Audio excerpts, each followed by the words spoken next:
We've visited more than 36 ports in the Mediterranean. From that experience, here are our 5 choices for the best place to start or end your cruise, and why.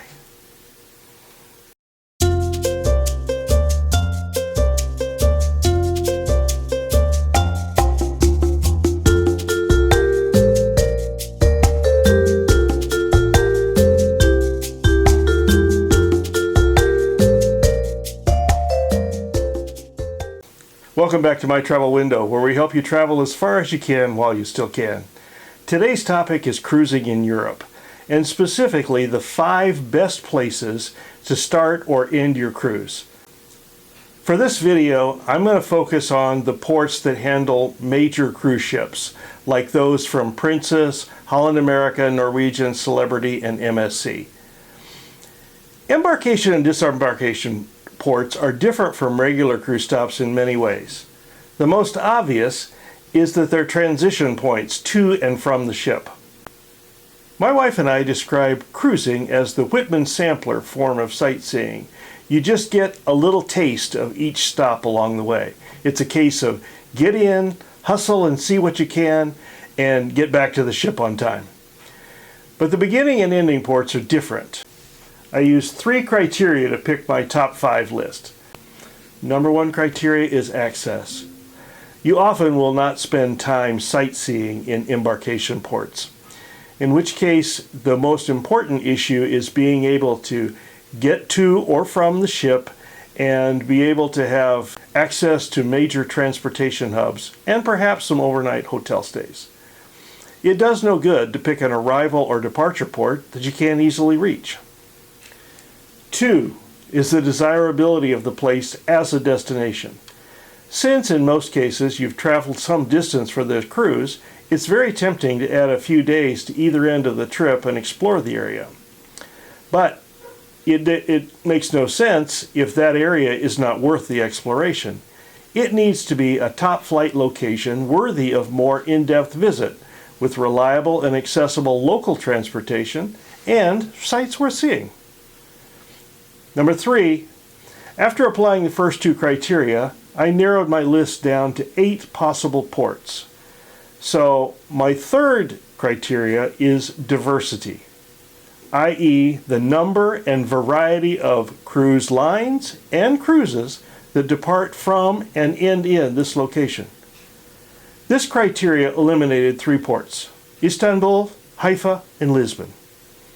Istanbul is the largest city in the Mediterranean, and a fascinating stop that meets all the other points of choice. But most itineraries stop in transit as opposed to starting or ending here, and it's not convenient with special visa requirements and its own currency. Haifa offers great access to sites in Israel, but there's 10 departures out of Rome for every 1 out of Haifa. It is in many ways a boutique stop.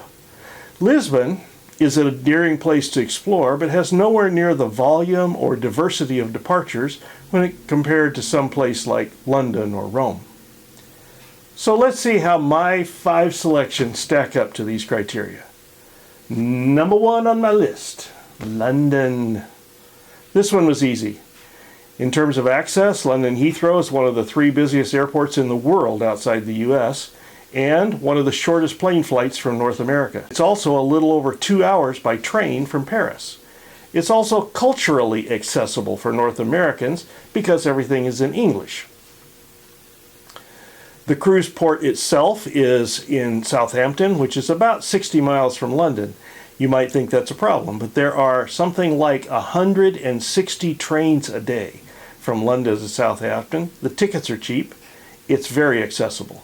There's also a host of hotels right near the cruise terminal.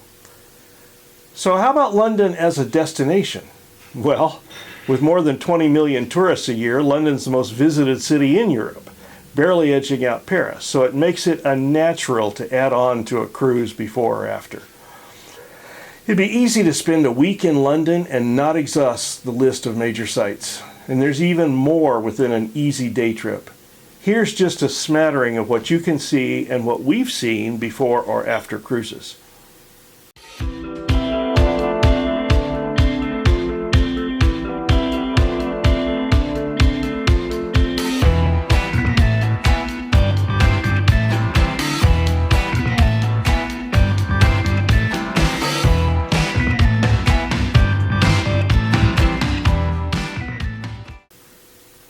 So finally, what about the diversity of destinations that you can see from London?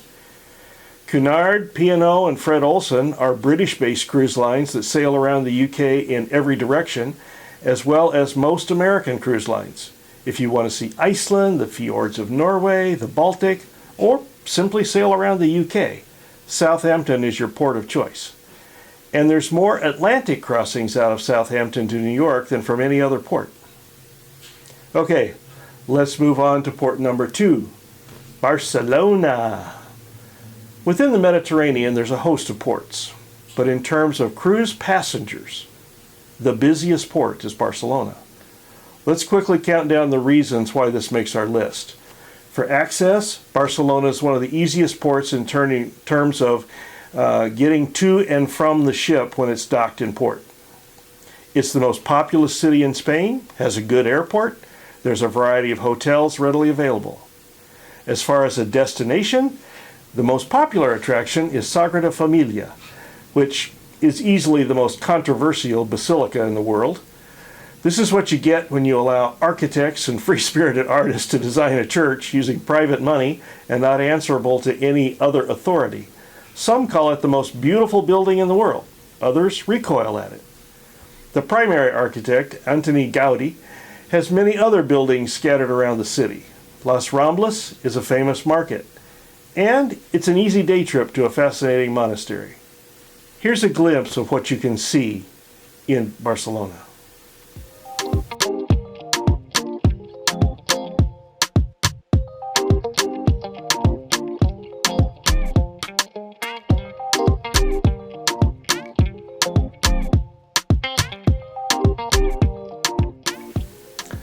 In terms of diversity, Barcelona may not be as diverse as trips leaving from London, but the number of ships and the number of cruise lines frequenting Barcelona to service the Western Mediterranean and beyond is impressive.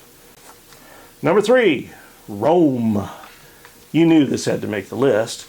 Putting this in the top 5 is as easy as saying Michael Jordan belongs on a list of all-time basketball players. In terms of access, Rome has one of Europe's top 10 airports. It has great train access to and from the rest of Europe, and it even has non-stop flights to the United States. The port, which I have a hard time pronouncing, is Civitavecchia, about an hour from Rome by train or shuttle. In terms of destination, the Eternal City is the 4th most visited city in Europe after London, Paris, and Istanbul. Its sights are world famous, could easily occupy any tourist for a week or more. And it is flat out spectacular at night, which makes it a good thing to see while staying actually in the town as opposed to being on a cruise ship. Here's just a sample of what you can see.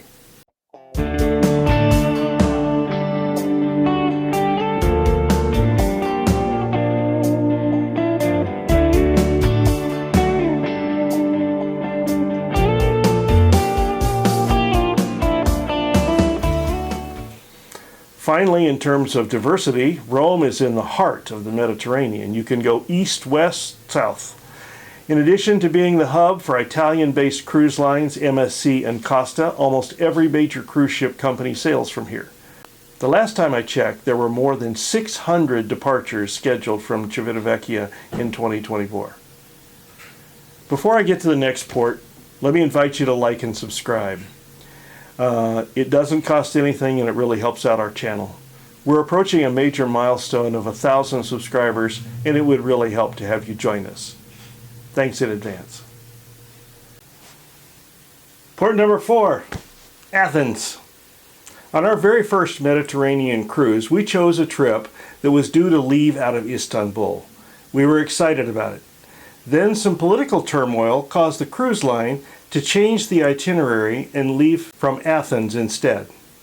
We were initially disappointed, but we had planned to fly in a few days earlier to Istanbul, so we kept to that same schedule and flew a few days earlier into Athens. And we spent 3 days exploring the area, even taking a day trip to nearby Corinth. We fell in love with the place.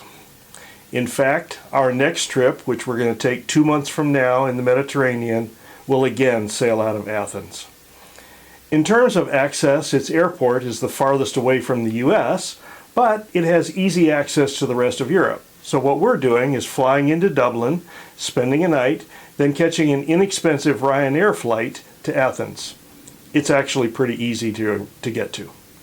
As a destination, Athens is a city of 2 million people, with an acropolis that dates back some 3,500 years. Many of the places visited by the Apostle Paul are still clearly visible and recognizable. As a tourist locations, the Acropolis, the museum, the Plaka marketplace are extremely popular. In fact, if you're going to Athens, I think you will find it much more pleasant to be able to tour the city without the pressure of getting back to the cruise ship, because the crowds become very intense when ships are in port. But morning and evenings when the crowds are gone can be magical. Here are some of the things that you can see in Athens.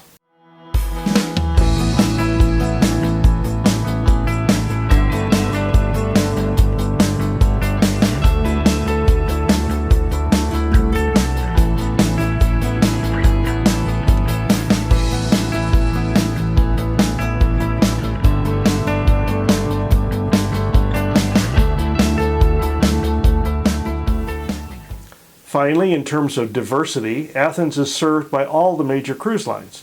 It offers routes to very diverse locations, including up and down the Adriatic Sea, the various Greek islands, Turkey, and the Middle East. Okay, that brings us to number 5, and probably the only controversial choice on my list, Venice. The controversy lies not in the fact that Venice is unpopular, but it's too popular. Venice is a collection of several islands on the northeastern tip of Italy. It's served by an international airport and with good access from the mainland and by trains. Access is not an issue. It's not hard to reach. It's world-renowned for its canals, for its gondolas, its bridges and churches. It's a fascinating city. It's also a UNESCO World Heritage Site. This is also a photographer's paradise, as you can see from pictures here and that you'll see shortly. Because it's best explored at leisure, finding a tour that allows you to visit Venice before or after your cruise, as opposed to a stop along the way, may be much more enjoyable. Here's a few pictures that we took on our excursions in and out of Venice.